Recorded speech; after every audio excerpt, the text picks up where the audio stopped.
Allez, salut tout le monde, j'espère que vous allez bien. C'est votre bon vieux Sunijin qui est là, Alors, forcément, il se passe des choses sur Geek and Sport, on va en parler tout de suite après.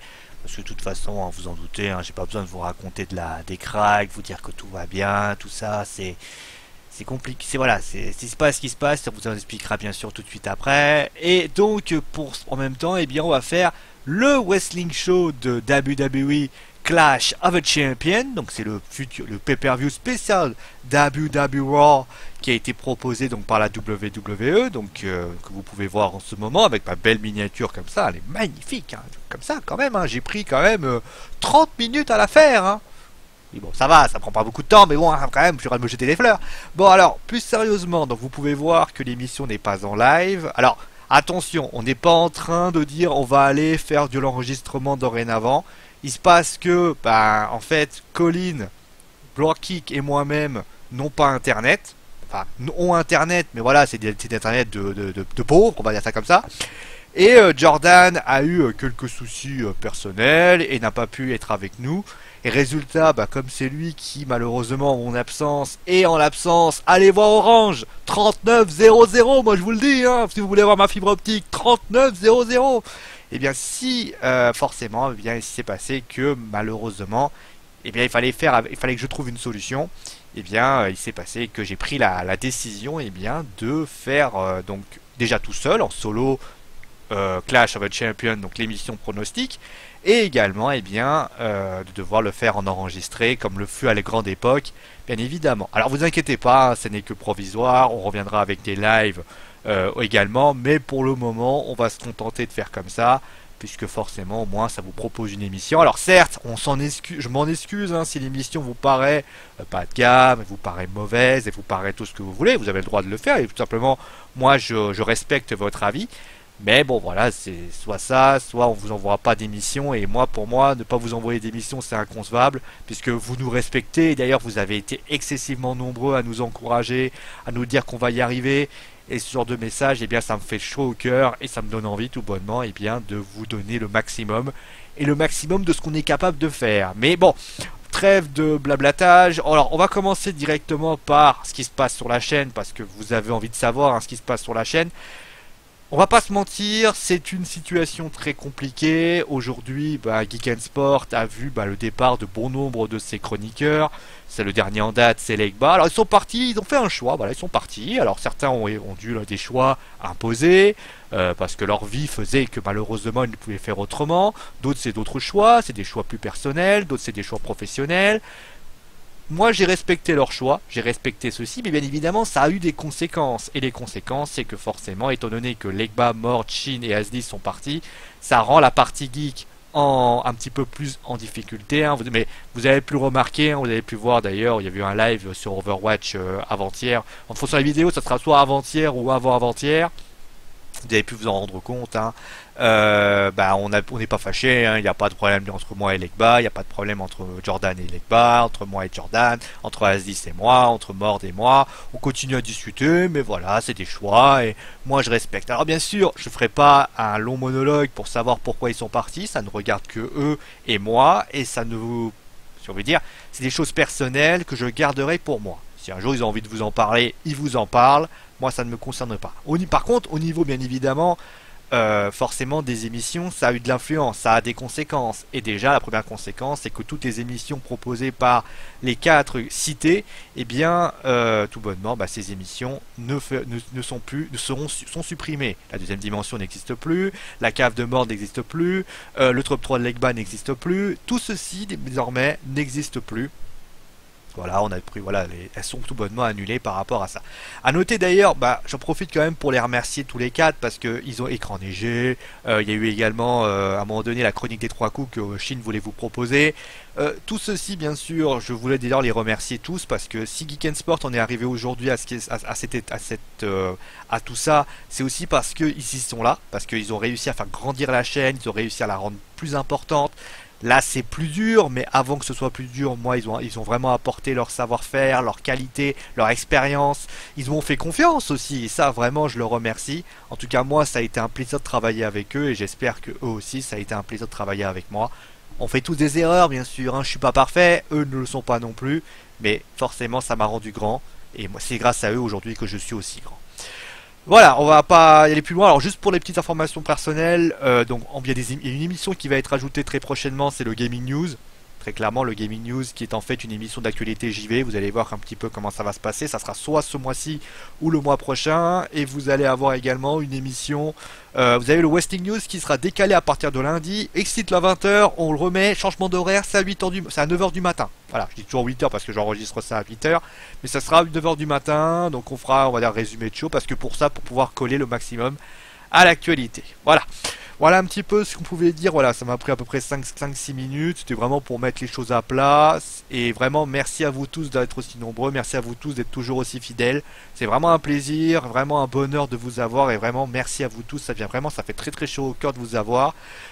Pour ce qui s'agit de ceux qui sont partis, je répète une nouvelle fois, merci à vous également. Vous avez été grands, vous m'avez rendu grand. Et merci à vous tous par rapport à ça. Alors vous pouvez vous remarquer bien sûr qu'il n'y a pas de chat, hein, vous n'allez pas faire un live, je vais pas mettre un chat à la match. Donc ce que j'ai fait, c'est que je vous ai mis en fait les différentes diaporamas que vous aurez à la suite.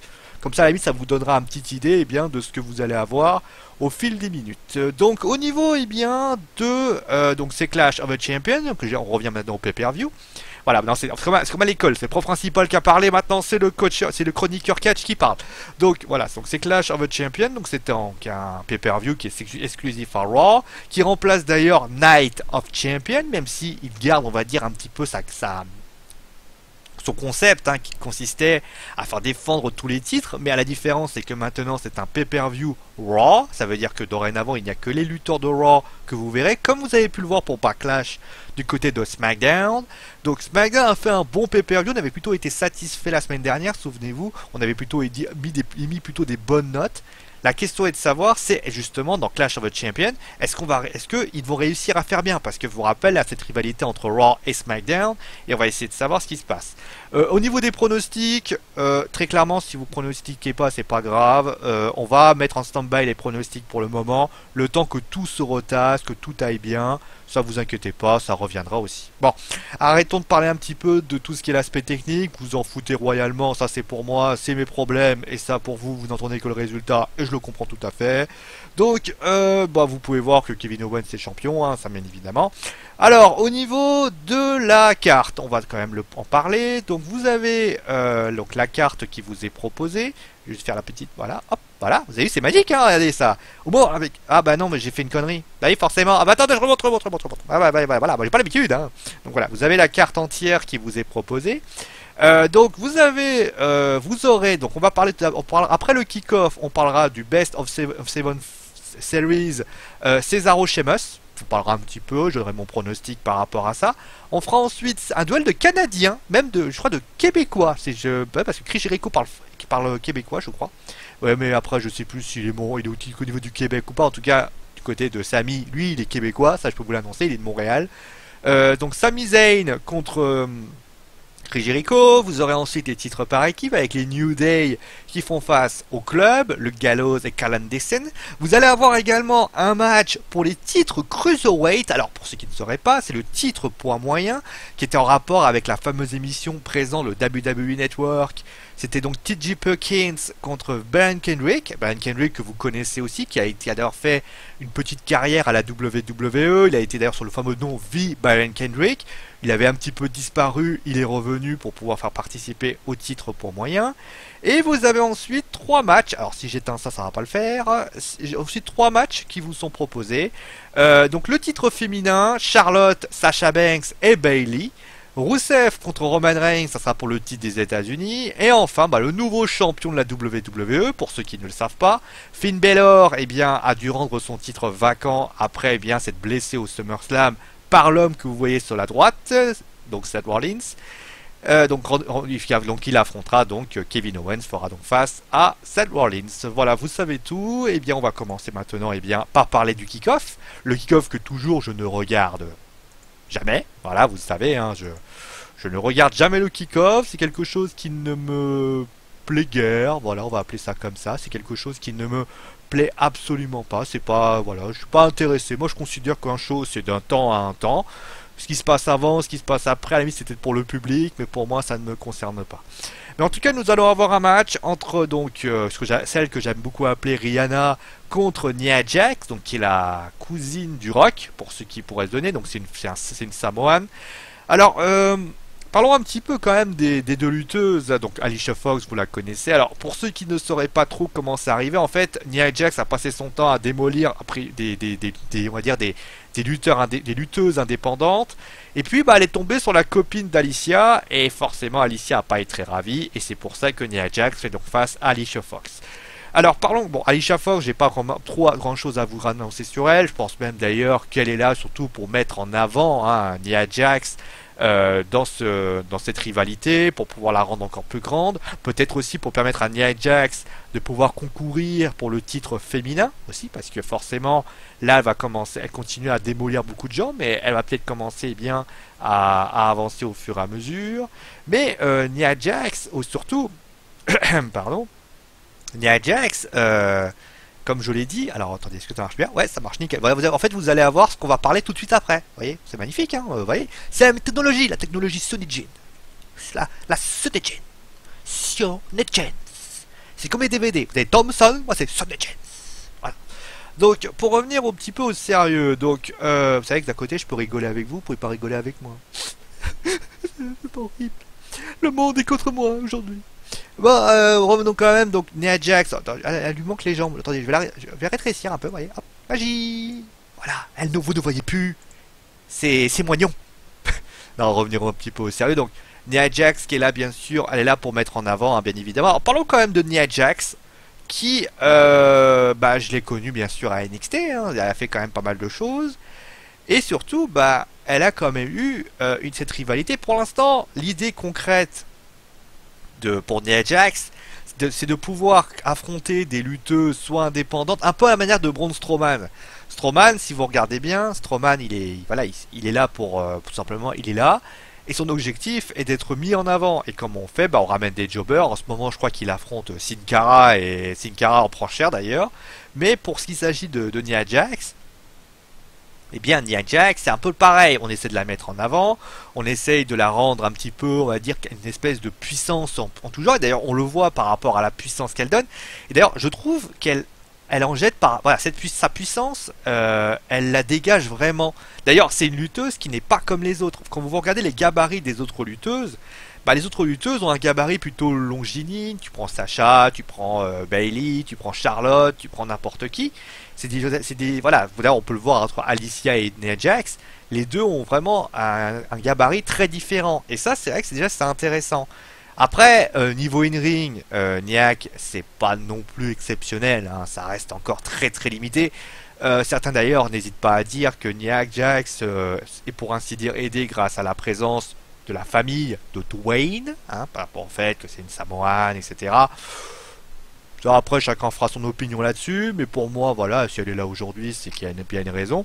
Mais pour ce qui s'agit de Nia Jax, en tout cas, moi je trouve qu'elle a beaucoup de capacités, elle a ce qu'il faut, peut-être, voilà, elle a ce qu'il faut, elle dégage quelque chose. Ces matchs, alors après, ces matchs ne peuvent pas vraiment être étudiés, parce qu'il faut pas se mentir, tu vois, si t'affrontes machin truc du circuit indépendant, etc., etc., tu peux pas vraiment te faire une opinion là-dessus. Par contre, quand elle va affronter Alicia Fox, on va pouvoir voir justement en pay-per-view si elle assure vraiment. Et surtout, bah, ça va peut-être être tributaire de ce qui va se passer après. Alors au niveau du pronostic, c'est sans surprise, hein, ceux qui vont voter pour Alicia Fox, je trouve ça quand même curieux. Mais en tout cas, moi je vote pour Nia Jax par tombée, parce que j'estime que Alicia Fox est là juste pour servir bien de paillasson à sa rivale, pour la mettre en avant. D'ailleurs, bravo quand même à Alicia qui peut-être est pas, voilà, aujourd'hui sa carrière est derrière elle, mais elle met en avant les autres lutteuses, les lutteuses de la nouvelle génération, et c'est vrai que ça c'est quand même assez sympathique, et ça on peut vraiment que la féliciter par rapport à tout ça. Et surtout, bah, avoir Nia Jax en face, bah, tu sais elle va être très très rude, et ça franchement merci à elle, et bravo à elle par rapport à cet état d'esprit. Voilà un petit peu. Bon allez, on va passer maintenant bien au second match. Forcément, ça va vite hein, quand je suis tout seul. Hein. Voilà, tu vois ce que... Je vais pas faire... Que penses-tu de la rivalité entre Nia Jax? Je trouve que la rivalité est tout simplement très étrange. Hein. Voilà, la fille a des cheveux longs. Mais que penses-tu? Voilà, non, mais... Voilà, vous allez me dire, Sio, il est fou. Il est S-Loco. S-Loco. S crazy man. Donc voilà. Non. Je ne suis pas crazy. Je ne suis pas loco. Pas Patrice Loco. Pour les plus vieux, ils savent de qui c'est Patrice Loco. Je ne suis pas non plus dingue. Hein. J'essaie quand même de pas. Je suis pas encore schizophrène. Ça peut arriver, hein. Vous savez. À force de parler à soi-même, on finit par péter des plombs. On finit par dire, par exemple, à se parler soi-même, avoir des débats constructifs. Parfois même, on arrive même à avoir tort avec soi-même. Pour dire à quel point c'est inquiétant. Bon, on va revenir quand même au truc parce que là, je suis en train de me disperser et vous êtes en train de me dire si Sio est pas dingue. Mais je ne suis pas dingue. Hein, pas dingue. Je suis pas dingue. Bon, allez, on va passer à deux autres qui sont pas dingues non plus. Hein. C'est Cesaro et Sheamus. Alors, Cesaro et Sheamus, ben, on va pas se mentir. Alors, un, deux, voilà. J'aime bien faire ça. Donc, pour Cesaro et Sheamus, alors, ben, donc c'est un duel 100% européen. Hein, on va pas, voilà. D'ailleurs, je crois que j'ai fait une boulette. Devais parler, je crois, de Chris Jericho et. Attendez, on va remonter. Attendez. Ah non, non, c'est ça. Attendez, attendez, je reviens. Alors, ça, c'était Nia Jax. Donc, je fasse 1, 2. Voilà.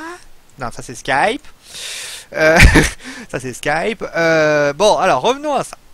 Alors, pour ce qui s'agit de la rivalité, donc, alors, c'est un best of 7 series. Ça veut dire que le meilleur qui gagne, donc, ces 7 matchs. En fait, voilà, le meilleur, celui qui gagne à la fin des 7 matchs, eh bien, remporte le match. Vous avez rien compris. Non, je comprends. Vous avez 7 matchs.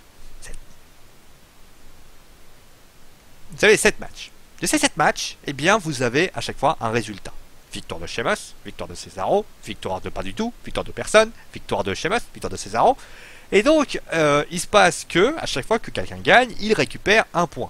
C'est un peu comme les matchs aller-retour du football, si vous voulez. Sauf qu'il y a des matchs aller-retour, retour-aller, aller-retour, aller-retour. Donc, voilà ce qui se passe. Donc, pour le moment, eh bien, on est à la dernière fois. C'est-à-dire que là, on est à 3 partout. Et ce match-là va donner la victoire à celui donné. Alors, pour information, le vainqueur de ce match, d'après mes informations très précises, aura un match de championnat pour le titre des États-Unis. Donc forcément, ça va être en cohérence par rapport au pronostic juste en dessous. Enfin, en dessous du pot. Bah, ça va, vous êtes en dessous d'émission, quoi. Attendez 2 secondes.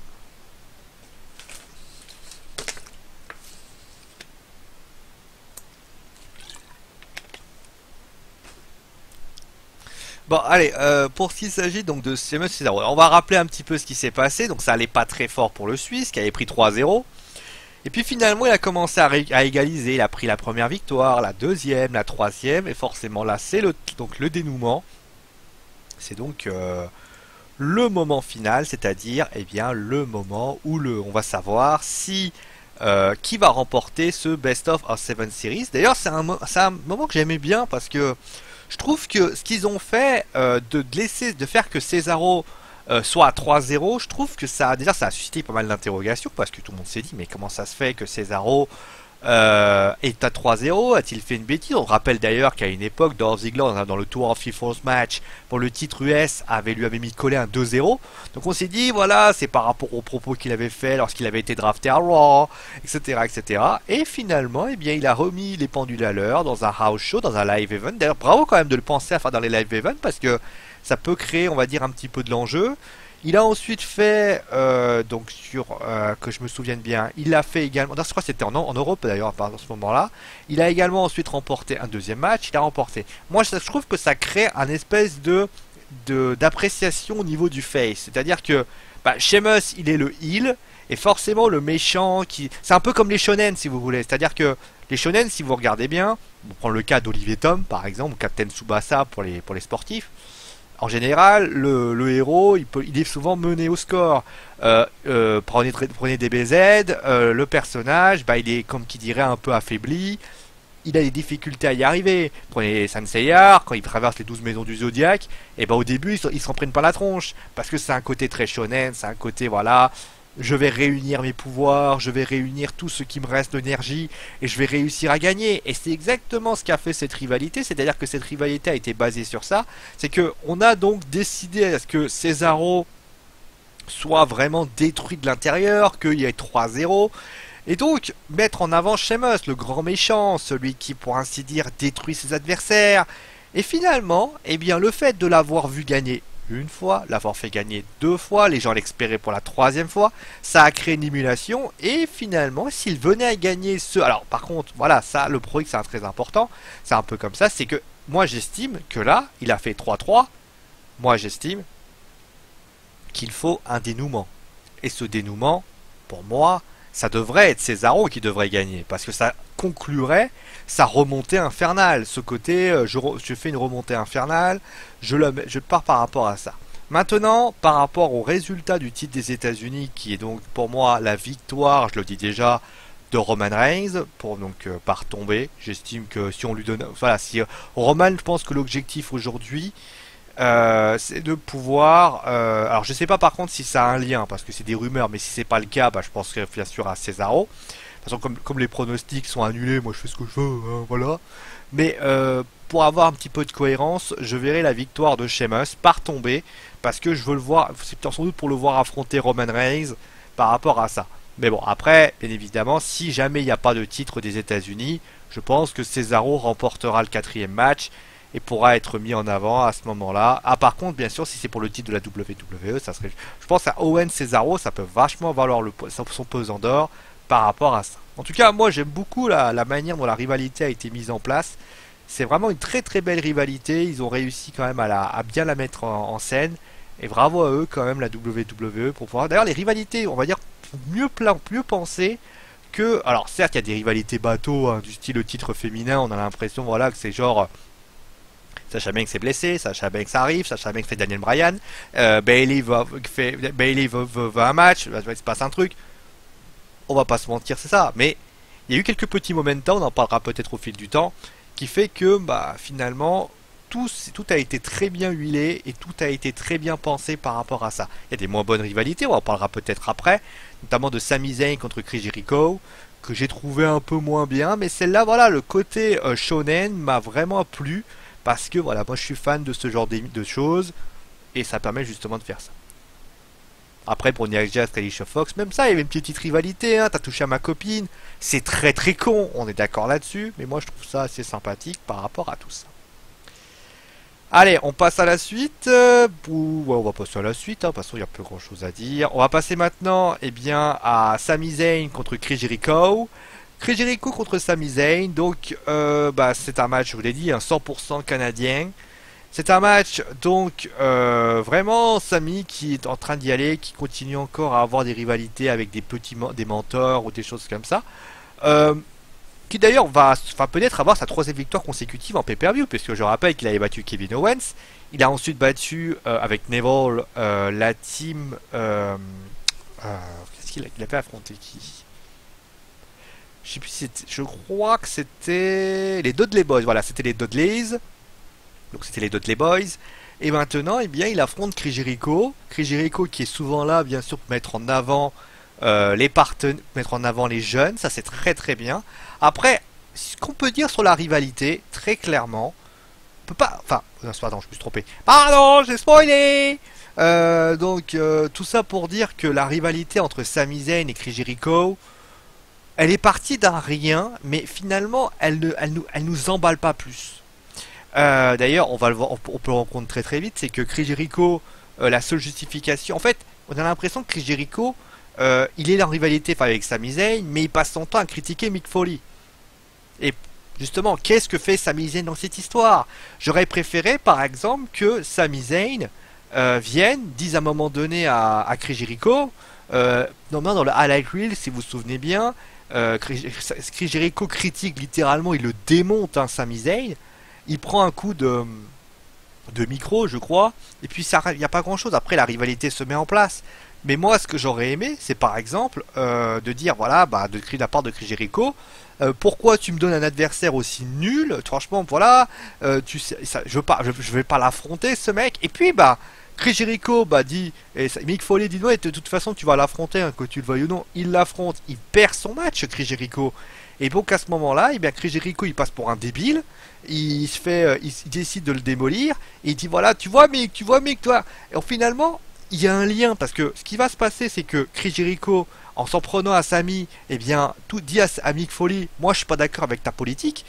Et aussi, ça peut créer une sorte de Stephanie versus Mick, avec au milieu un Chris Jericho qui serait du côté de Stephanie McMahon, et l'autre côté, on a un Sami Zayn qui serait du côté de Mick Foley. Ça peut créer justement cette inimitié qu'on attend vraiment du côté, eh bien, aussi du manager général et de la commissionnaire, parce que c'est vrai, ça commence un petit peu, hein, on peut le voir, notamment lors de la décision avec Seth Rollins. Mick Foley a montré ses couilles, dans le sens figuré bien sûr, hein, il l'a pas montré en vrai, hein, c'est PG, hein. Bon, je vous le fais à l'envers, mais bon, bref, vous avez compris. Donc tout ça pour dire que pour ce qui s'agit de... Tiens d'ailleurs, je suis à l'envers moi. Ah non, je suis pas à l'envers. Bon, je sais pas, bon, peut-être que je suis à l'envers. Donc pour ce qui s'agit de Sami Zayn contre Chris Jericho, très clairement, je vois une victoire. Pour moi, c'est dommage qu'ils aient pas mis l'accent sur le fait, voilà, on voit que Chris Jericho essaie de faire une petite vendetta, une petite colère, une petite révolte avec Mick Foley, c'est très bien. Maintenant, Sami Zayn doit être plus être dans le, voilà, Mick Foley c'est un bon manager général, c'est un bon gars, il faut tout ça, et malheureusement cela n'est pas mis en avant, et ça c'est vraiment bien dommage par rapport à tout ça. Donc, pour moi, au niveau des pronostics, moi je vois la victoire de Sami Zayn par tomber, pour la simple et bonne raison que Chris Jericho n'a aucun intérêt à gagner ce match. Et puis ça peut créer de la frustration hein, pour Chris Jericho qui pourrait accentuer ça en disant mais c'est pas normal, voilà tu me fais affronter des guignols, moi je perds ma crédibilité, des choses comme ça. Et ça peut être sympa, et je pense sincèrement que c'est une excellente, ça serait une bonne nouvelle et un bon moyen eh bien, de mettre en avant ce genre de choses.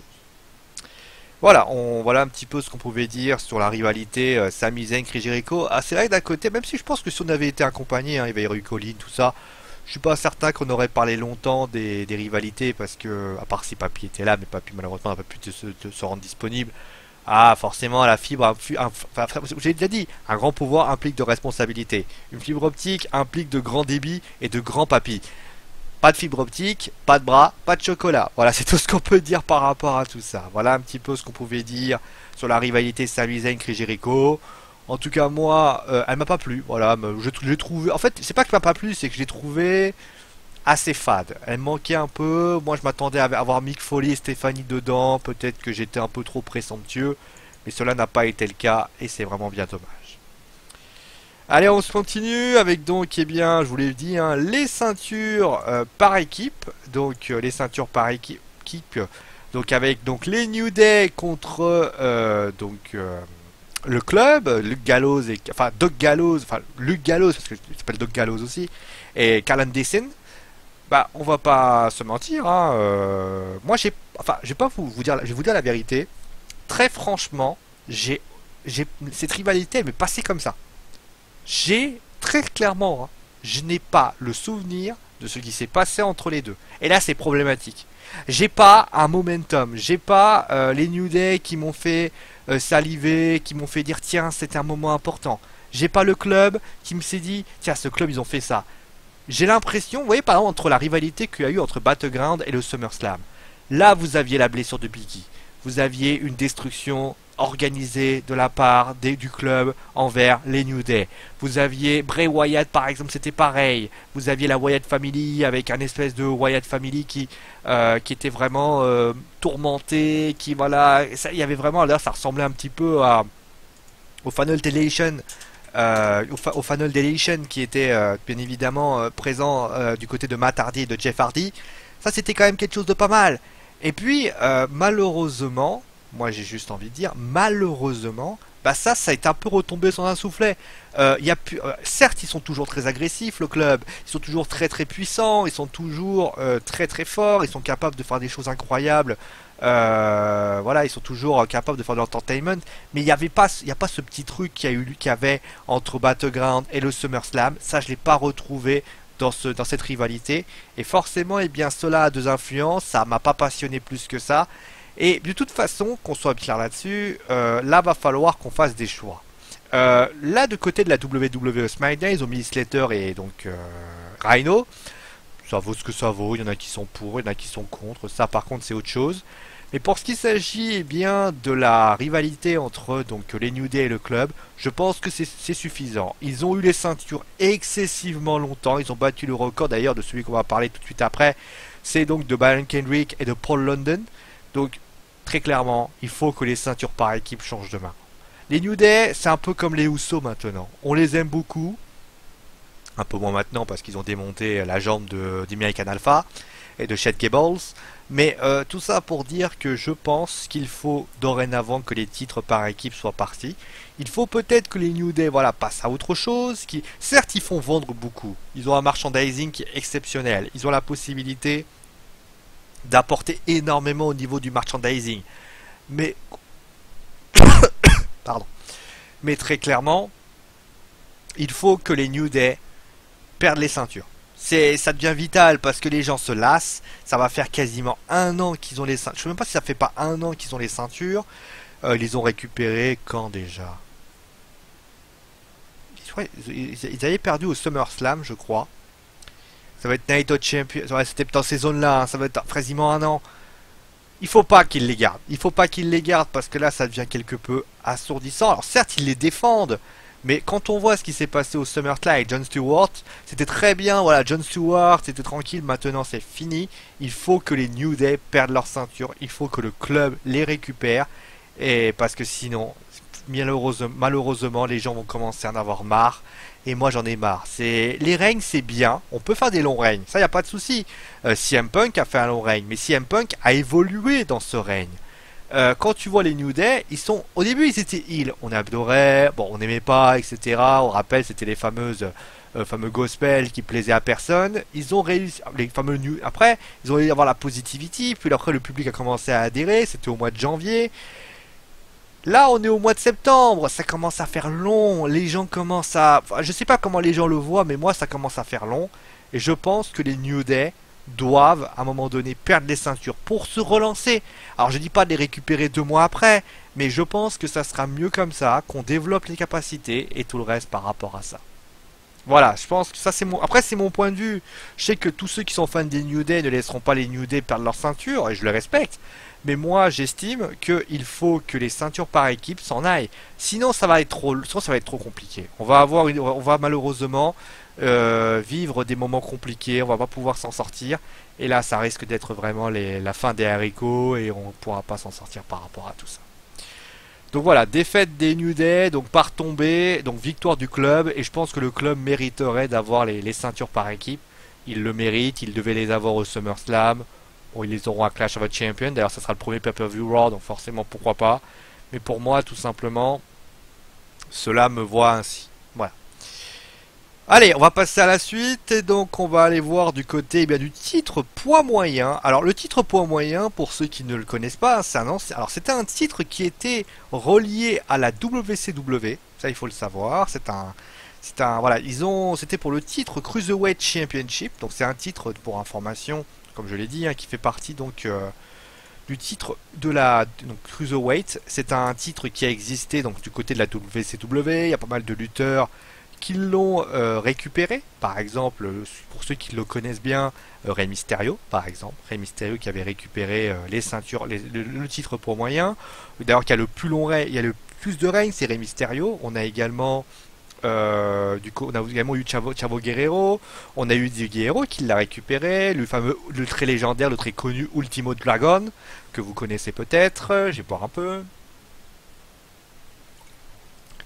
Chris Jericho qui l'avait récupéré. Et vous savez quoi, Dean Malenko l'avait récupéré parce que pour ceux qui ne le savent pas, Clash of the Champions a existé. C'était un pay-per-view de la WCW qu'on a appelé Clash of the Champions. Dean Malenko avait récupéré cette ceinture.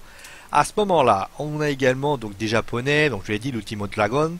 On peut citer également, je pense, Tajiri hein, qui l'a récupéré. On pourrait également parler de Psycho 6 bien sûr au niveau du Mexique, Madusa, Lenstorm également, hein, Lenstorm aujourd'hui qui a une bonne école, X-Pac bien sûr, X-Pac qui est lorsque le titre, alors le titre après, quand le titre a été récupéré par la WCW, il s'est passé bien sûr que la WWE a racheté à ce moment-là.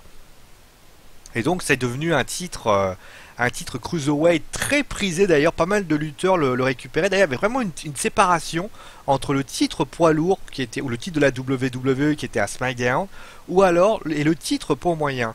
Et donc on peut citer par exemple au niveau des personnes qui l'ont récupéré, je l'ai cité, un Tajiri par exemple, Matt Hardy, Rey Mysterio. On peut citer également Avery Kane qu'on appelle aussi Gregory Helms.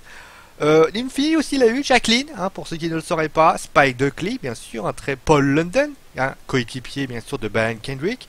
Et le dernier en date qui l'a récupéré, eh bien c'était Hans Wogel. Alors Chavo Guerrero l'a récupéré également, hein, Chavito Guerrero l'avait récupéré, et Jimmy Noble, bien sûr, le copain de Unstable, qu'on salue.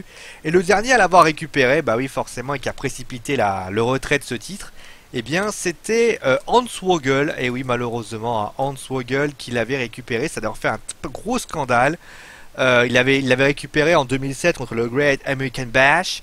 Et en fait, il avait eu une petite rivalité avec Jimmy Noble, qui avait trouvé ça ridicule. Et d'ailleurs, ça avait commencé un petit peu à énerver pas mal de fans, notamment de la part d'Hans Wogel, puisque Hans Wogel s'amusait avec le titre et d'ailleurs décrédibilisait certains lutteurs. À l'époque, il faut savoir que Hans Wogel n'était pas encore le Hans Wogel qu'on connaissait. On l'appelait souvent Velitos Bastos, c'est-à-dire le petit bâtard, puisque en fait c'était celui qui accompagnait souvent Finlay. Et là, à ce moment-là, malheureusement, eh bien, cela a eu des conséquences par rapport à tout ça. Voilà. Celui qui a eu le plus long règne, eh bien, c'est Gary Williams. Et celui qui a eu un maximum de règne, bah, c'est Rey Mysterio, avec 8 règnes, Billy Kidman, par rapport à tout ça. Alors, après avoir fait un petit peu le tour du propriétaire, donc on va parler quand même donc, des deux lutteurs, parce que forcément, il y a eu, pour ceux qui ne le sauraient pas, il y a eu un tournoi hein, qui a eu lieu sur le WWE Network. On va quand même le travailler là-dessus. Alors, j'ai pas pu le suivre pour les raisons suivantes. C'est que bah, je n'ai pas le WWE Network et forcément c'est compliqué. Donc il y avait des lutteurs qui étaient assez connus, hein, comme le Zack Sabre Jr. que vous pouvez connaître, Drew Gulak que vous connaissez également. Donc il y a pas mal de lutteurs indépendants. Il y avait de la Evolve, il y avait également du côté, si je me souviens bien, de la Pro Wrestling Guerrilla. Il y avait également Tajiri qui était du côté de ce moment-là, Noam Dar qui était ici également, Kota Ibushi que vous connaissez peut-être parce qu'on en a parlé, il est du côté de la New Japan Pro Wrestling. Et alors il y a des rumeurs qui disent voilà, est-ce qu'il est là, est-ce qu'il va signer, etc. Pour l'instant on n'en sait rien. Ceux qui font partie d'ailleurs de la NXT, c'est-à-dire Johnny Gargano et Tommaso Ciampa, donc ils sont en équipe mais qui ont ça, Rick Swann, etc., etc. Donc TJ Perkins qui est donc ici, donc qui a fait un match, qui a donc réussi qui a battu pour information Grand Metallic. Alors, pour ceux qui ne savent pas qui est Grand Metallic, c'est un lutteur qui est lutteur mexicain qui d'ailleurs a lutté à la CMLL et la New Japan Pro Wrestling. Et il s'est passé donc que à Raw, eh bien il y a eu un match pour le titre dans TJ Perkins. Alors TJ Perkins, pour ceux qui ne savent pas qui c'est pour ceux qui ont suivi la TNA, c'est Manic. Manic que vous connaissiez. Alors j'ai pas sa photo, mais celui qu'on connaissait également sous le nom de Manic. Il a quitté la TNA en 2016 et donc il a décidé de venir par là. Et donc il a remporté par rapport à ça. Brian Kendrick, pour ceux qui ne savent pas qui c'est, donc il a été donc le plus long règne avant les New Day les récap du côté eh bien des titres par équipe pour information. Première défaite en 13 ans. Je faisais quoi ça? Après la défaite. Ah d'accord, après que la défaite mardi soir contre se retient que l'on tient. Ah donc une première défaite à SmackDown Clean pour John Cena, ça pour ceux qui voulaient le savoir. Donc il a eu donc il a remporté la ceinture, il était très content d'ailleurs. Et TJ Perkins, donc pour savoir que la division point moyen est du côté de Raw pour ceux qui se poseraient la question. Et donc il y avait 4 lutteurs qui étaient donc présents, lutteurs point moyen, Rick Swann, Grand Metallic et Cedric Alexanders et donc Brian Kendrick. Et c'est donc Brian Kendrick qui a remporté ce droit. Alors Brian Kendrick, donc vous avez vu le visage, donc je vais vous montrer, hein, vous voyez la différence. Ah, j'ai pas descendu. Ah, faut me le dire. Oh putain, je suis descendu trop bas. Oh putain, oh putain, oh putain, je suis allé trop loin. Oh bah c'est magnifique, voilà, c'est bien. Voilà, magnifique, ça s'appelle le talent. Le talent à l'état pur. Donc vous voyez, il a quand même, parce qu'en fait, j'ai pas de photo de lui en 2016. Voilà, pour ceux qui se demanderaient. Alors, T.J. Perkins, vous l'avez dit, donc Brian Kendrick. Après, il y a donc Paul London a été renvoyé de la part de la WWE. Ça vraiment, ça avait été une image assez saisissante. En fait, tout s'est précipité au moment où il a eu, en fait, je ne sais pas si vous vous souvenez, pour tous les plus anciens, Vince McMahon devait y avoir une explosion, vous savez, de la fameuse limousine, et on devait essayer de savoir qui avait commis cet attentat. Du côté et tout ça. Il s'est passé que l'affaire Chris Benoit est arrivée, Vince McMahon a dû bien sortir de sa torpeur, et donc à ce moment-là, eh bien Vince a été contraint. Donc à ce moment-là, on a dû annuler, mais voilà. Et donc Paul London, en fait, qui était là, en fait, alors que tout le monde était un petit peu en train d'avoir la tête basse, je crois qu'il y avait un événement important hein, du côté de Raw. Et il s'est passé que du côté de la WWE, en fait, il arrive là où on va commencer à rentrer donc pour sortir à l'extérieur, et en fait Paul London était en train de se marrer. Alors il s'est passé que il a eu quelques petits arguments. Paul London aujourd'hui il a dit voilà moi on a fait l'enregistrement, personne m'a dit quelque chose. Bon après il s'est passé ce qui s'est passé. Et donc à ce moment-là, Brian Kendrick, il a été renvoyé. Paul London a été renvoyé. Brian Kendrick donc a dû travailler en solo. Il a fait des petites apparitions à SmackDown. Il n'a pas été mauvais. Et puis finalement, il a été contrôlé positif.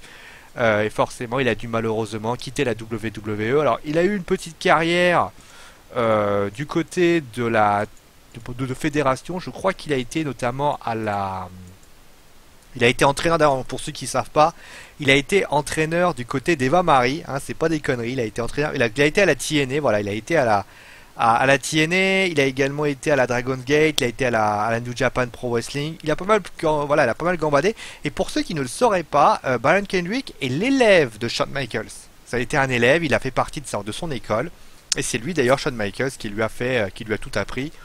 Donc voilà un petit peu pour ça. À noter d'ailleurs, pour information, je t'achète par rapport à ça, qu'une information a été postée donc sur nos amis de My Wrestling News, qui déclarait en fait que vous avez pu voir, peut-être pour ceux qui l'ont vu, les WWE Cruiserweight Classic étaient relativement assez impressionnants, ça partait un peu dans tous les sens. Il s'avère que là, d'après ce que j'ai compris, ils vont entre guillemets limiter le in-ring pour éviter que les lutteurs se blessent. Mon avis là-dessus, c'est que c'est une grosse connerie. C'est bien évident que c'est du poids moyen. C'est du poids moyen. À un moment donné, tu ne peux pas limiter les lutteurs à leur strict minimum. Il faut que les lutteurs puissent, pour ainsi dire, justement, c'est le premier match. Le premier match, il doit donner, mais on doit sortir, mais on doit limite se dire, ce match-là, c'est le match de l'année. On attend tellement vous savez, le titre pour moyen, c'est un truc, mais quand vous voyez les matchs, vous êtes comme ça, vous vous dites, mais ces mecs-là, c'est des dingos. Et sincèrement, quand tu vois ce qu'est capable de faire Neville, quand tu vois ce qu'est capable de faire Sami Zayn, quand est capable de faire justement T.J. Perkins, Brian Kendrick, Rick Swarm, Cedric Alexander, Kota Ibushi, il faut pas les brider, il faut plutôt leur laisser la possibilité, leur dire voilà, écoutez les gars, moi on vous laisse 10 minutes, vous faites ce que vous voulez, voilà, 10-15 minutes. Vous avez carte blanche, voilà, vous allez pas trop, vous allez doucement, hein, le but du jeu c'est pas non plus que vous me fassiez vous cassez un truc, mais le but c'est que vous fassiez tellement d'un show de ouf que tout le monde se dise waouh, et pas non mais tu vois, tu comprends, non, il faut il faut aller loin, alors avec limitation, parce que forcément tu vas pas lui demander de faire un Somoso Plecha du haut du Titantron, bien évidemment, ça sert à rien. Mais au niveau de la qualité technique des prises aériennes, il faut surtout pas les limiter. Et notamment, T.J. Perkins et Brian Kendrick sont capables de faire des choses de dingue. On a vu ça à la New Japan Pro Wrestling. Manic, on l'a vu ça à la TNA, mais également dans les fédérations indépendantes. Ça serait stupide de les brider. Et justement, ça ne serait que, pour ainsi dire, les desservir. Pour ainsi dire. Et ça, par contre, ce n'est pas bien pour le business. Donc voilà un petit peu ce que je voulais dire. Ne pas brider les lutteurs. Ça, c'est quelque chose qu'il faut qu'ils apprennent. On n'a pas à brider un lutteur. On doit lui laisser la possibilité de pouvoir faire ce qu'il désire. On doit être en mesure de lui dire, voilà, aujourd'hui, tu peux faire ce que tu veux. Il est capable de savoir quand il y a un risque. Il est capable de savoir quand il ne faut pas prendre de risque. Il n'est pas con. C'est pas un gamin de 2 ans. C'est pas un ado qui sait pas, voilà, qui se dit, tiens, je vais faire un flip arrière pour rigoler. Il sait ce qu'il y a de bien, il sait ce qu'il y a de mal, et justement, il faut le donner. Après, au niveau de la, tout simplement de la victoire, bon, ce match-là est surtout pour mettre en avant la division moyenne, du titre pour moyen. Division Cruiserweight, très clairement, c'est la victoire de TJ Perkins.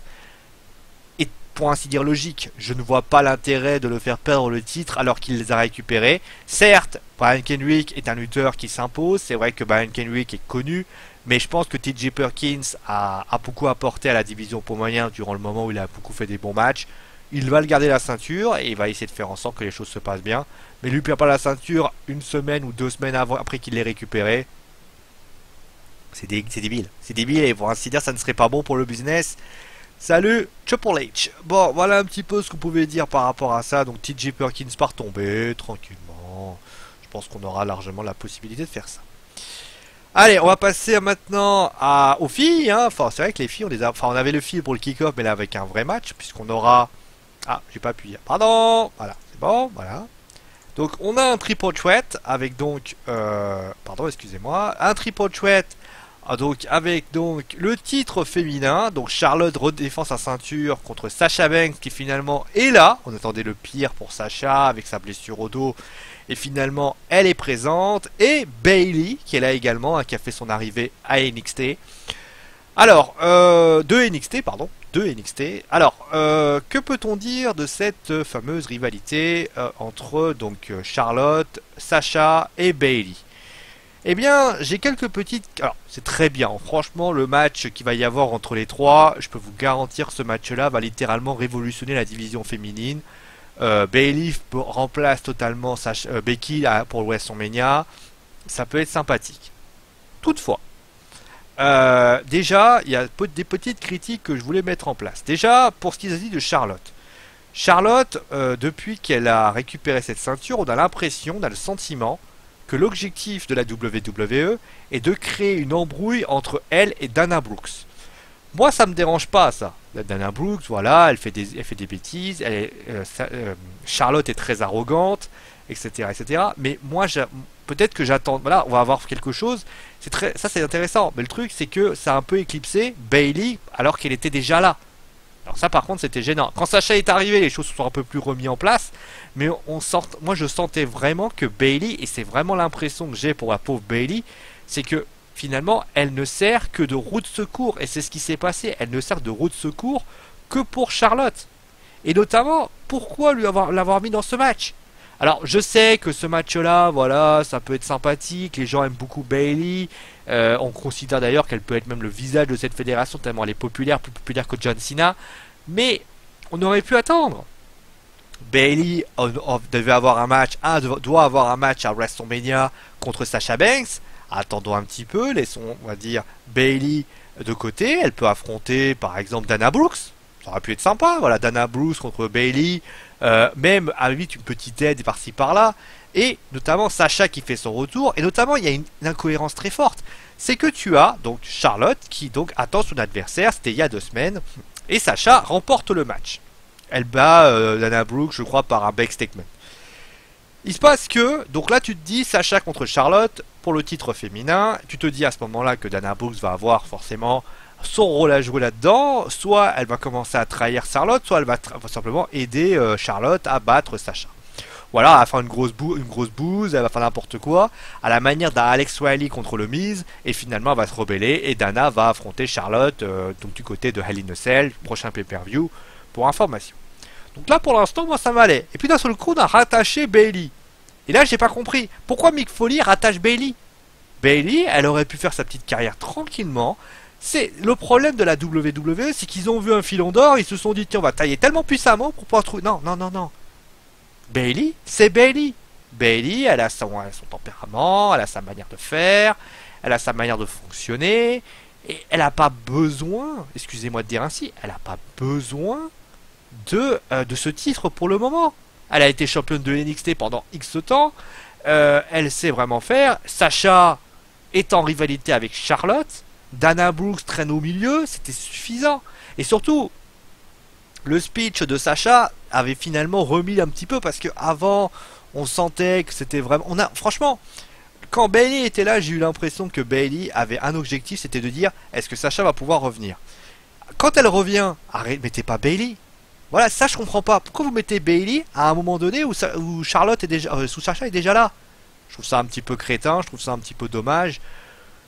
C'est dommage parce que finalement Bayley, eh ben, elle va peut-être perdre et c'est vraiment très dommageable. Bon alors après, ça crée quand même. Alors par contre, le bon point, c'est que ça crée quand même un espèce de triangle qui peut être très salivant. Je m'explique. Pour Bayley, elle sera face, vous inquiétez pas. Hein. Bayley, le jour où elle sera heal, il faudra vraiment qu'on m'explique comment faire parce que Bayley, ça a l'air d'être la fille super cool, la bonne copine. Voire même, c'est sans doute la meuf. Quand tu sors avec elle, tu vis l'extase. Voilà. Pas au niveau cul, hein, je tiens à signaler, mais au niveau amour, au niveau. Je pense que voilà, elle a un sourire de dingue. Elle peut pas être méchante. Bayley, elle a pas cette capacité à être méchante. Sacha, c'est voilà, elle sait être méchante. Charlotte, on l'a vu, elle sait être méchante.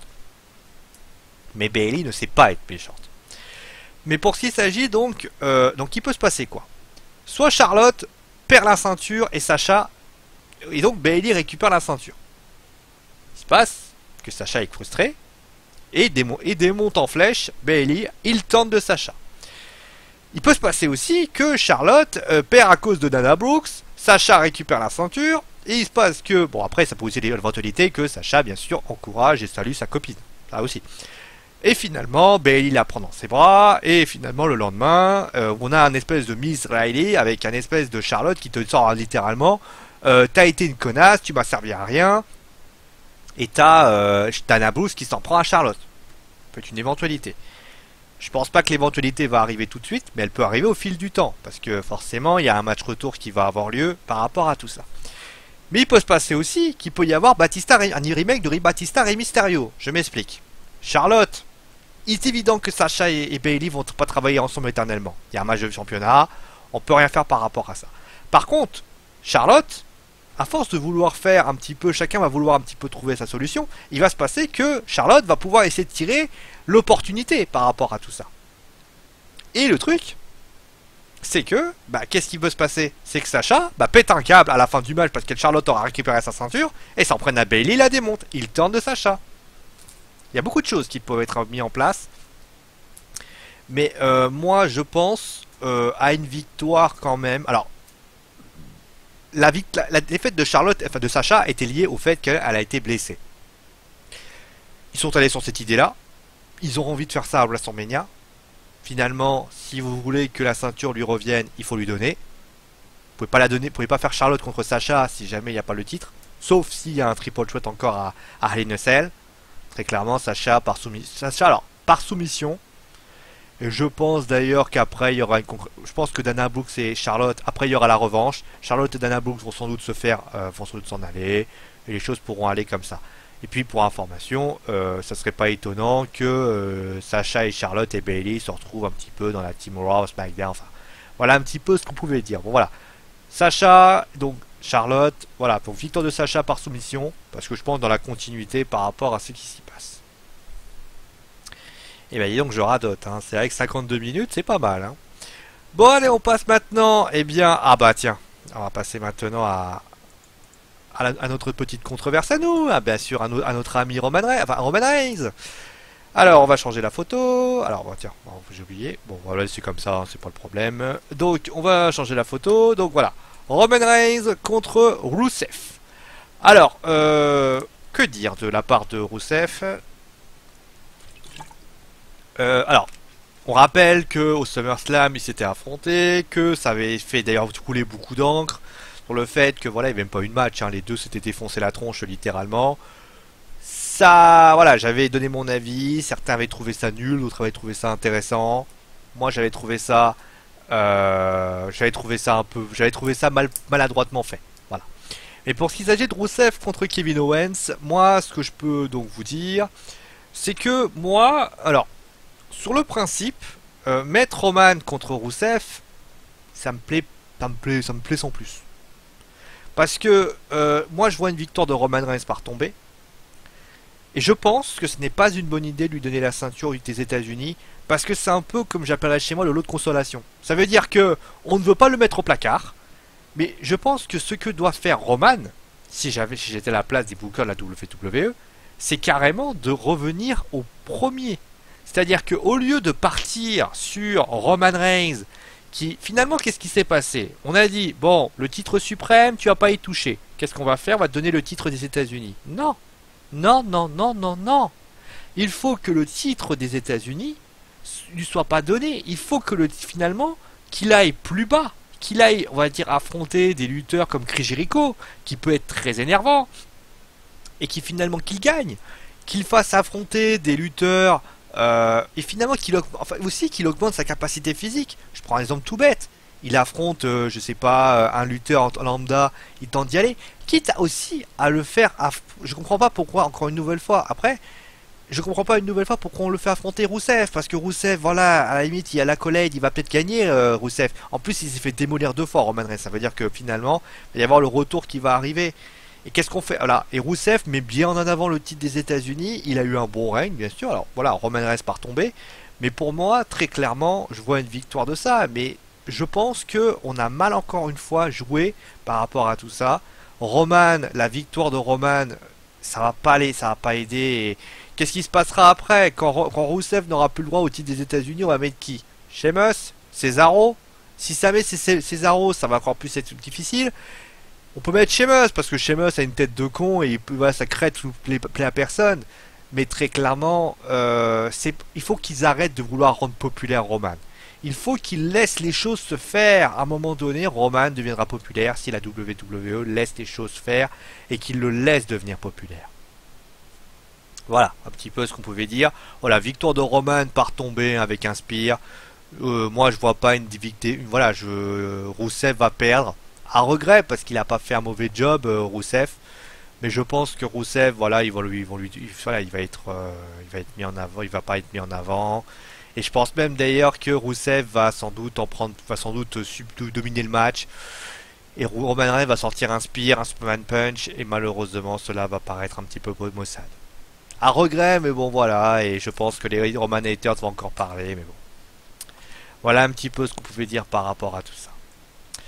Allez, on va terminer maintenant avec le dernier match. Le dernier match qui est donc le match entre donc, le titre de la WWE, Kevin Owens. Donc je laisse les photos comme ça, hein, parce que la prochaine c'est celle-là. Donc ça sert un petit peu à rien, donc je laisse comme ça. Donc Kevin Owens, donc le tout nouveau champion de la WWE. Et oui, parce que je rappelle que Finn Balor a dû rendre le titre vacant à cause d'une blessure. Alors vous avez ça.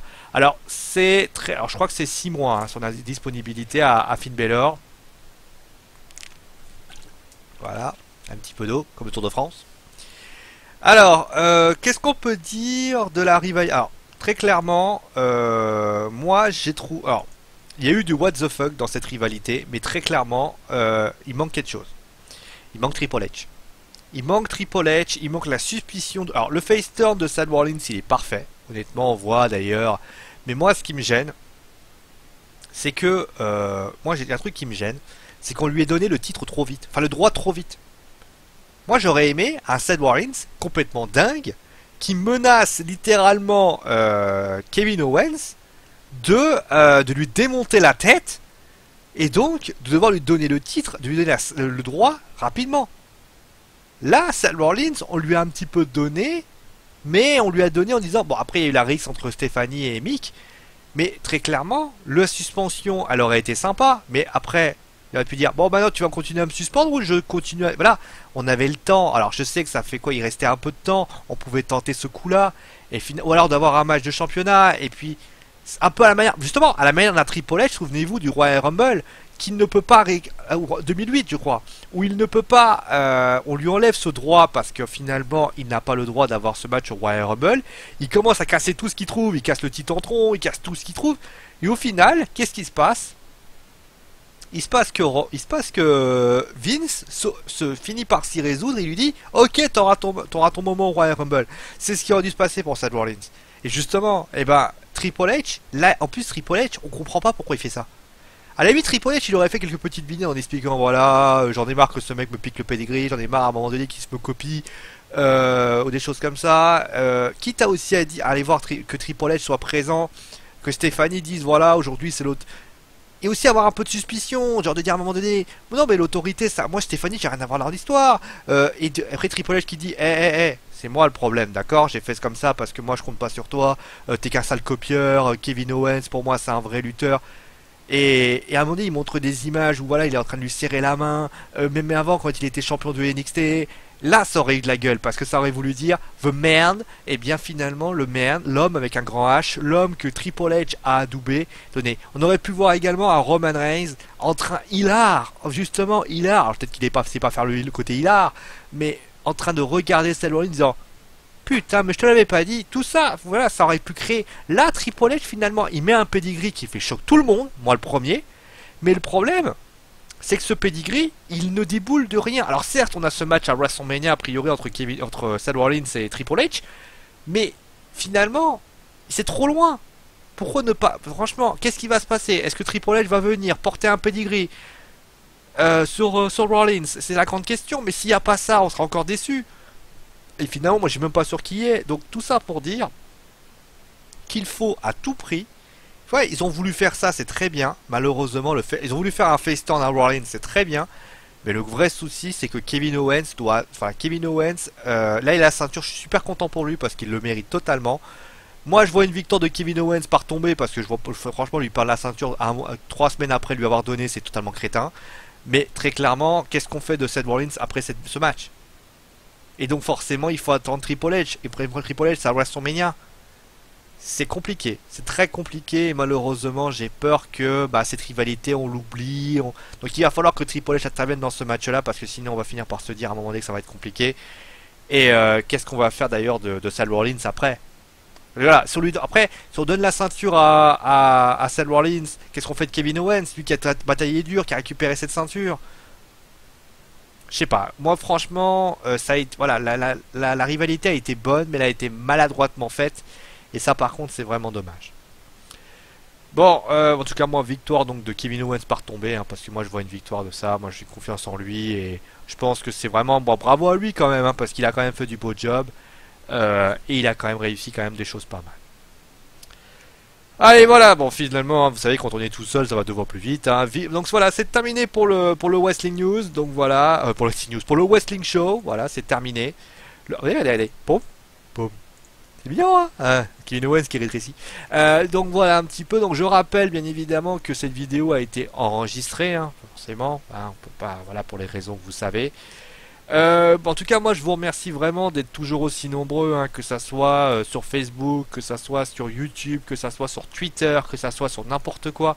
Sur tous les réseaux sociaux, vous essayez toujours de nous envoyer un petit message et ça fait vraiment plaisir. Et c'est vrai que dans les temps où c'est un peu difficile, un message ça fait toujours plaisir, faut quand même le savoir parce que nous voilà, parfois on a envie de vous entendre, on a envie de vous offrir vraiment du bonheur. Mais voilà, aujourd'hui en ce moment c'est compliqué, on l'a dit, hein, le départ de certains de très bons chroniqueurs font que voilà le rythme a un petit peu baissé, mais ça veut pas dire qu'on va s'arrêter, hein. Croyez pas que voilà on va se dire ah non on va arrêter, hein. Oh voilà on va arrêter, non mais croyons pas, voilà on sait. C'est gros d'avance, hein. Non, voilà, on va pas arrêter, hein. L'émission Geek Sport va continuer. On va sans doute changer les choses, hein, bien évidemment. Mais déjà, par exemple, les deux annonces que je vous le dis, hein, on aura une émission Jeux Actu, une émission de d'actualité jeux vidéo, et on aura bien sûr le Wrestling News qui est décalé donc de 20h à 8h du matin. Donc déjà, il y a des petites choses qui vont être réajustées. Et la fibre, je vais la récupérer. Vous croyez pas que... D'ailleurs, tiens, on va faire un petit pronostic. Je vous laisse un stropole dans la vignette. Vais-je récupérer la fibre optique orange? Vous avez le droit de voter, hein. Vous avez envie de voter, vous votez, hein. Donc voilà. À noter d'ailleurs que dans la rubrique de description, je mettrai les minutes des matchs avec de quoi je parle. Là, vous avez envie de parler de telle ou telle chose, vous mettez ça là-dessus et vous inquiétez pas, vous serez capable de vous débrouiller. Allez. En tout cas, merci à vous tous vraiment d'être là. Je remercie encore tous les chroniqueurs qui sont partis parce qu'ils ont vraiment apporté beaucoup de choses à Geek Sport. Ne vous inquiétez pas, hein, Colline va revenir, elle a un problème avec Orange. En fait, d'à côté, je crois qu'en fait, on a un vrai problème avec Orange dans l'équipe. Colline a un problème avec Orange, Blanqui a un problème avec Orange, j'ai un problème avec Orange. Je commence à me demander s'il faut pas qu'on passe à SFR. Vous voyez ce que je veux dire. Bon voilà. En tout cas, merci à vous tous d'être toujours aussi nombreux. Merci à vous tous de pouvoir chaque fois nous aimer, nous aider et nous offrir vraiment beaucoup d'amour. Vraiment, on vous fait d'énormes gros bisous et tout ce qu'on peut vous dire, c'est que voilà, on va continuer à travailler, on va continuer à vous faire honneur. Et bien évidemment, si vous avez d'ailleurs des idées, des avis, des choses à nous dire par rapport à l'émission, par rapport à ça, si ça vous a gêné, voilà, de faire en enregistrer, dites-le, hein, voilà, on trouvera une autre solution, hein. Dites-le nous, hein, n'hésitez pas, hein, on est là pour ça. Et bien sûr, merci à vous tous. Donc l'émission devra arriver demain à 14 heures à peu près, donc allez y faire un tour, regardez bien tout ça. Et en tout cas, merci à vous tous d'avoir été aussi nombreux. Moi en tout cas, ça a été un plaisir comme toujours de vous avoir pas fait cette émission. Parce que voilà. Voilà, donc merci. J'avais vu un truc derrière, je me suis dit c'est quoi. Merci à vous tous, de gros bisous. Et bien évidemment, bah c'est mon animaux. Parce que je l'ai dit. Allez, ciao tout le monde.